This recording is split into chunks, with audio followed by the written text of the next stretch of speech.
একটা বিষয় ঘোষণা দেওয়া হচ্ছে, আমি এসডিও আসানসোল, যে এখানে জানতে চাইছেন বা কোনো জায়গা থেকে একটা সংবাদ বেরিয়েছে যে এসডিও অফিসে গেলে সমস্যার সমাধান হচ্ছে। বিষয়টা মোটেও এরকম নয়। আমি এই মিস ইনফরমেশনকে নালিফাই করছি এবং তীব্রভাবে এর বিরোধিতা করছি। যেটা বিষয় ভালো করে শুনে নিন।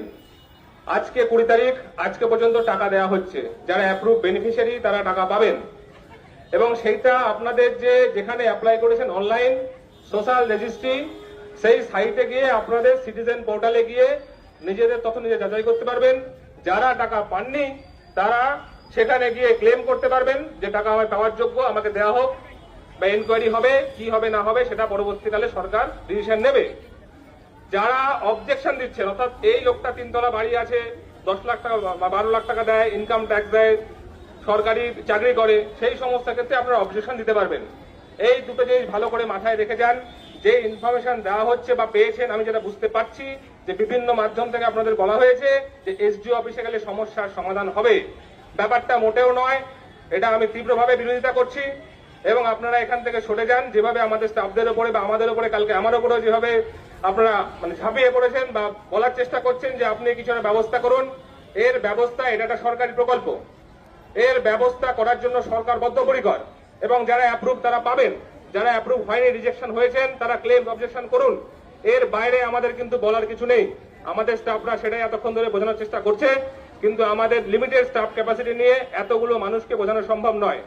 তাই আমি এটা সরাসরি সেন্ট্রালি, কেন্দ্রীয়ভাবে আপনাদের ঘোষণা করলাম যে সোশ্যাল রেজিস্ট্রি সাইটে যাবেন, সেখানে গিয়ে আপনাদের যারা টাকা পাননি ক্লেম করুন, যারা টাকা যারা টাকা পাওয়ার কথা নয় তাদের জন্য অবজেকশন রেজ করুন।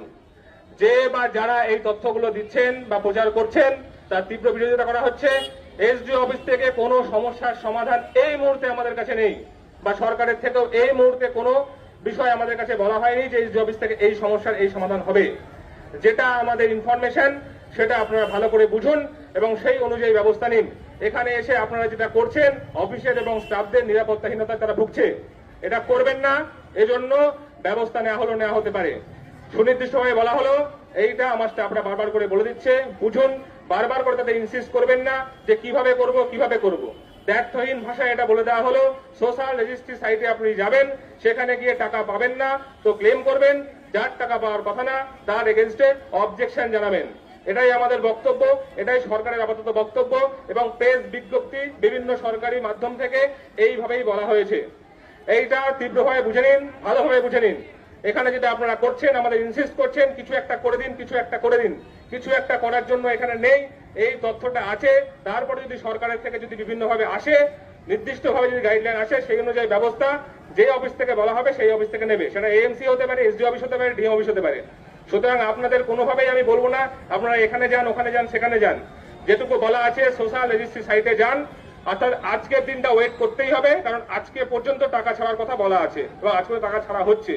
এখন কেন পেলাম না, কিভাবে পাবো, কি বলুন, আপনারা বলতে পারছেন না কেন? এই কথাগুলো বলে আমাদের বিড়ম্বনায় ফেলবেন না এবং নিজেরা বিড়ম্বনার মধ্যে আসবেন না। এই মিসইনফরমেশন বিরোধিতা করা হচ্ছে এবং যেটা ইনফরমেশন সেটা আপনাদের সঠিকভাবে দিয়ে দেওয়া হলো। আপনারা এবার প্রত্যাবর্তন করুন। এখানে থেকে কিন্তু আপনাদের সময় নষ্ট এবং স্টাফদের একটা ওরা খুব ইয়ের মধ্যে ভুগছে, নিরাপত্তাহীনতায় ভুগছে। এই জিনিসটা করবেন না। আর পুলিশদেরও 3 দিন ধরে পুলিশ অফিসার এখানে দাঁড়িয়ে আছে, সবাই এটা নিয়ে ব্যস্ত। এইভাবে করবেন না।